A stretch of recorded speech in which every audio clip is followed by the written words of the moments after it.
Here we want to make x the subject, therefore my answer to the form x equals. In this case we have x on one side, so we find the term that has x in it, we basically cover it up, and we eliminate any of the term on the same side as the letter we want first by doing the inverse. The opposite of plus 7 is to subtract 7 from both sides.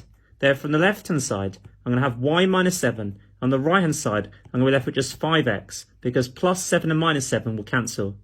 5x in algebra means 5 multiplied by x.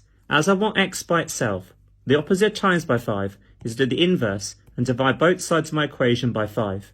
5 over 5 will cancel to give us just x. Therefore x is equal to y minus 7 over 5 for 2 marks.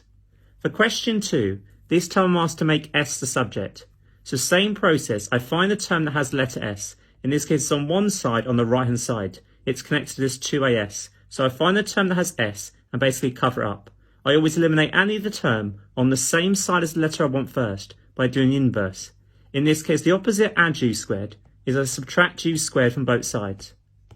On the left hand side, therefore I'm going to have v squared minus u squared. On the right hand side, u squared subtract u squared will cancel, leaves me with simply 2as. I don't want 2as, I want s the subject. 2as in algebra means 2 times a times s. The opposite of times by 2a is to divide both sides of my equation by 2a. Because 2a over 2a will cancel to leave us with s, therefore my final answer is s is equal to v squared minus u squared all over 2a for 2 marks. Does this make